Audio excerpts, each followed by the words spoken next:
So, Kingdom Hearts 2 is 10 years old now. Hard to believe, honestly, that it's that old, but hey, that's how time works, right? Well, anyways, how am I going to begin this? Well, first of all, I would like to say that this is probably one of my favorite games of all time. I love it to death. It's an amazing game. Probably around my top 10 favorites, honestly.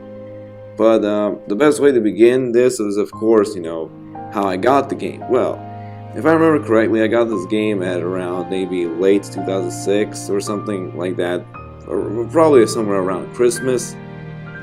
This was actually the first Kingdom Hearts game I played, so when I got it, it was basically like a present, really.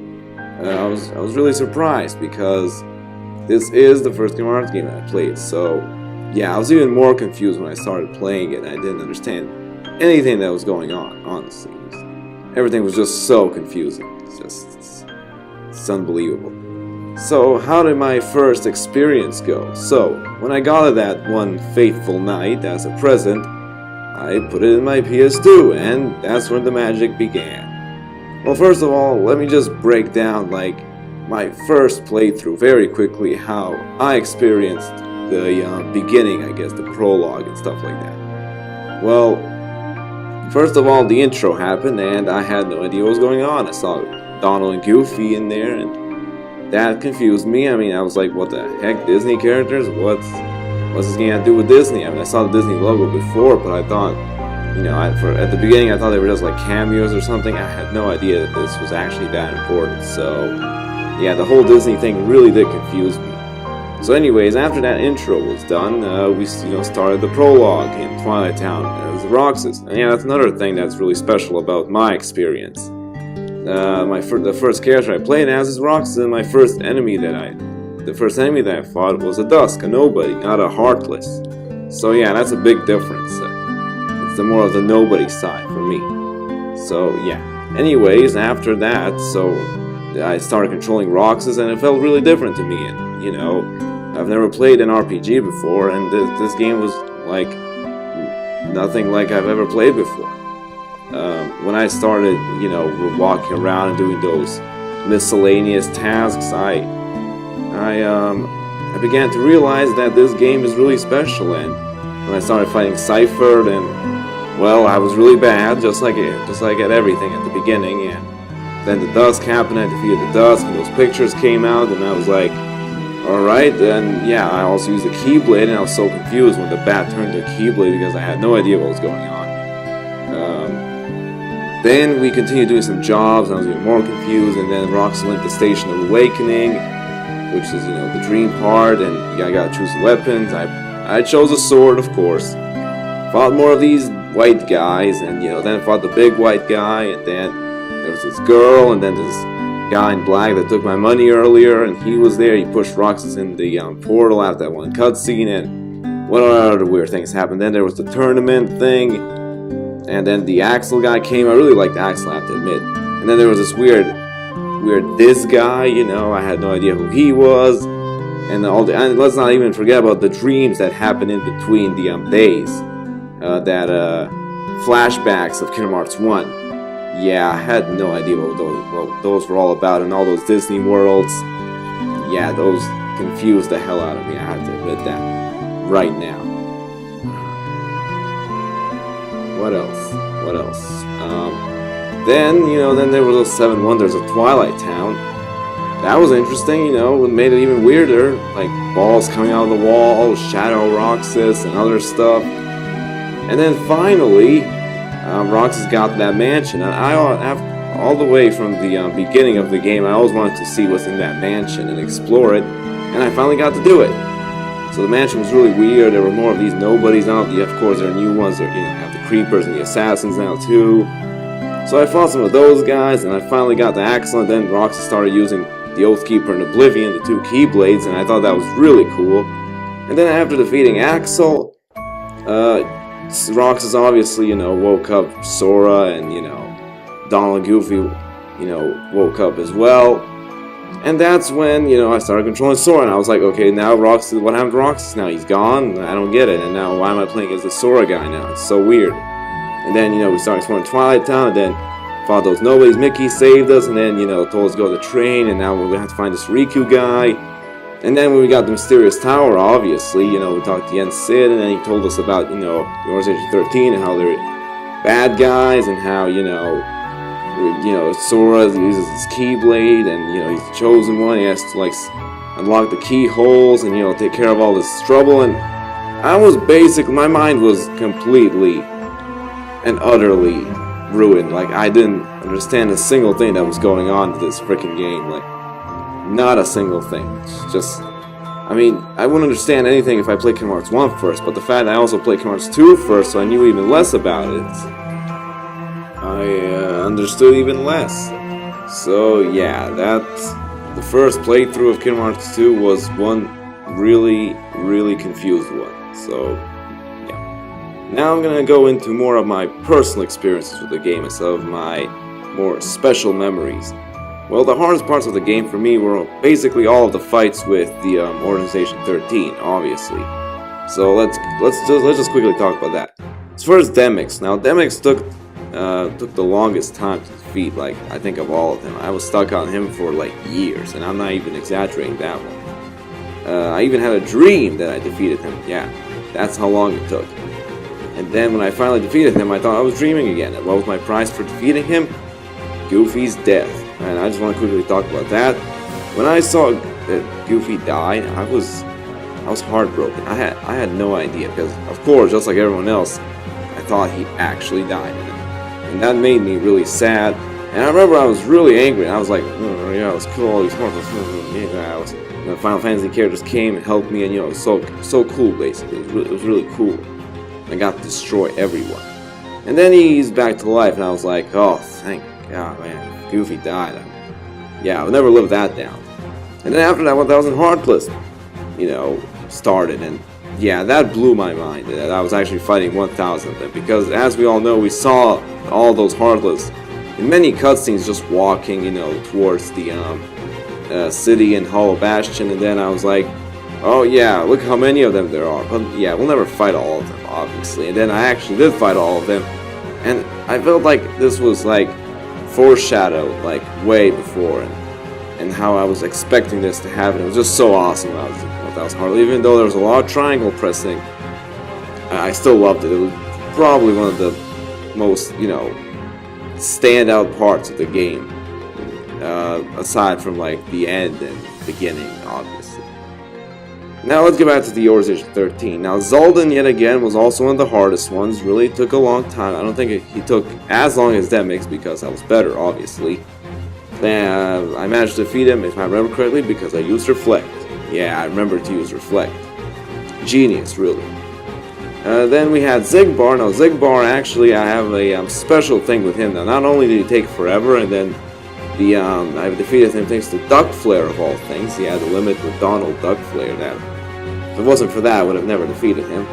But I really despise Xigbar, because back a long time ago, when I was trying to use one of the forms, and yeah, I just want to quickly say that the drive forms were a really awesome thing. I loved them. I loved to use the drive forms so much, because whenever I used a drive form, I felt like Sora was empowered and I could do anything now, all kinds of things. So yeah, I just quickly want to say that. But anyways, I think I was going for Master Form or something. And so I activated Master Form, and I actually unlocked Final Form while I was fighting Xigbar. I'm not even joking right now. I don't think that's happened to anyone else, seriously. So now I used Final Form, and I was so powerful right now. I was like, oh my god, what is this? What is this form? For some reason, I remember Final Form as being dark blue for some reason. I really don't know why I remember it like that, but that's how I remember it. I don't know why I thought it was dark blue. Maybe I was colorblind or something. Anyways, so of course everyone would think, well, now I have Final Form. I have to defeat Xigbar now, but believe it or not, he actually defeated me. He killed me while I was using Final Form. And because of that, I never saw Final Form again until I played Final Mix, of course. Yeah, that was really bad. Then Luxord. Luxord also took forever, and he made me stuck again. He's really similar to Demyx in that sense. But I figured out his little game, and I finished that end card game with him, and I managed to defeat him. So yeah, then Saïx. I remember Saïx, he was also really hard. Didn't take that long this time around, but I remember that Chicken Little saved me. Yeah, of all the things, Chicken Little freaking saved me.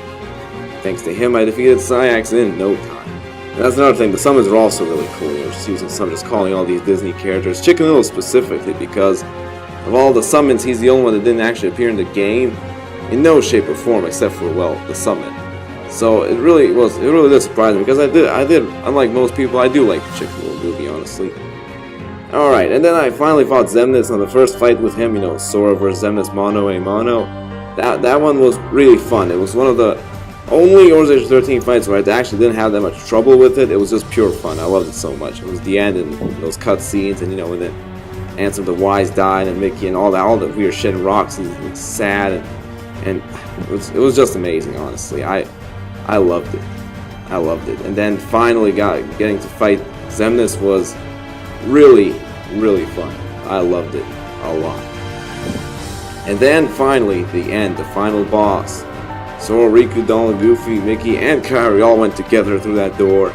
And then, you know, of course, Mickey and Kairi left behind, and then the final boss started with that epic music, and also the World of Nothingness, Nobody, together with the Armored Xemnas now.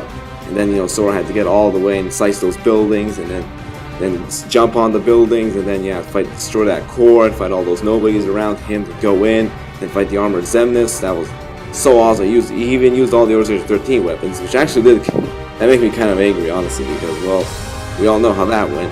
I died, Mickey saved me, of course, and then I thought it was over, and then, you know, Sora and Riku were separated from the gang, and then, you know, he woke up, and then we got on that Nobody glider. It was kind of like the Gummy ship. I really didn't like the Gummy ship before, but now I do. But yeah, so I was like, oh no, now I do this again, and then I shot all those wings. It really wasn't that hard, actually. And then he fell, and then we were stuck in that black hole. And then that was that awesome part where, you know, you glide all over the place, you can fly, and then you have to slice buildings again. Yeah, it's a common theme of this final stretch here. And then finally, Sora Armored Xemnas, I was like, well, finally it's over. But no, now everything's like completely destroyed. It's all nothingness now. And now Sora Riku versus this Zebra Xemnas now. And yeah, he literally does look like a zebra. And that was just awesome. It was so emotional, honestly, that final end. And then all he grabbed, especially when he captured Sora and I was actually playing as Riku, that also blew my mind. And then, you know, all those weird cutscenes that happened, and he used his shots and those lightsabers and like those electric ball thingies. And then at the end, when he used all those millions and millions of shots, and I managed to reflect all of them, and then finally just use that final blast and destroy him, and finally slice through him, and then, you know, the ending cutscene, I even had to say how awesome that was, finally seeing the ending. And then the credits, my game froze at the credits. That was sad. After 4 years of, you know, playing it. Yeah, it took me 4 years to beat this game, by the way. And I was playing on standard. So, yeah, good thing I didn't choose proud. Yeah. The ending was great, and then finally I was so satisfied with it. And really, what can I say? It's one of the best games ever, man. There's no doubt about that. Anywhere in my mind. So yeah, that's probably one of the more standout parts for me. And other things I really like, I always liked how it was so exciting to see what Disney World will be next, what story will be next, what Heartless will fight, what villain will it be, you know. And I must say, after some time, I really got immersed in the story, and I felt like I was, you know, actually, I was taking place in this big story, and it actually did make more sense near the end, you know. Even though I still didn't understand a lot, it was making more sense this time around. And also, there were a lot of weird parts that, you know, surprised me, like, you know, Port Royal, everyone looked real. Atlantica with the annoying songs, Pride Land's actually playing as a lion, and stuff like that. And I really liked all the worlds, honestly. Except for Atlantica. Yeah. 100 Acre Wood, I think, was charming, honestly. I had to stop saying honestly. Honestly. Space Paranoid is also really cool, how you were in the computer, and I actually did think that they were vaporized at the scene when, you know, they get sucked in the computer. But no, we're all cool. And all those mini games, and, you know, all the items and stuff. And that's another thing. Since I was really that inexperienced with RPGs back then, I didn't really know how to sort my items or equipment or abilities, so I was pretty much empty on all that. And I didn't put any equipment. I usually didn't put any items, maybe ethers and potions sometimes, but that's about it. I did change my keyblades, though, so that's one good thing. But yeah, I had a rough playthrough, I can say that much. And yeah, that's really my memories and experiences with Kingdom Hearts 2, so it was rough. I sucked a lot at the game, and also when I finally started fighting Sephiroth after I had beaten the game, it was it was amazing when I actually defeated him, since at that point I knew that he was, considered a really hard boss, and when I defeated him, it was so epic. But also a funny fact is that I actually defeated the Kingdom Hearts 1 Sephiroth first, so yeah, that's something for you. And that was also really fun, that I saw Cloud and Sephiroth fighting, and that was pretty cool, and I was really happy I actually defeated him, because I know he's an impossible boss. On standard mode, but hey, what can you do? And there you go, that's really all I have to say. So, Kingdom Hearts 2, great game. I was really confused at the beginning, but now, from that confusion to being an ultimate fan of the series, yeah, things have changed, haven't they? So yeah, that's all I have to say. Well, I hope you liked this video, and I hope that my experience taught you that Kingdom Hearts 2 is a good game. An interesting one too. So, that's all I have to say. See you later.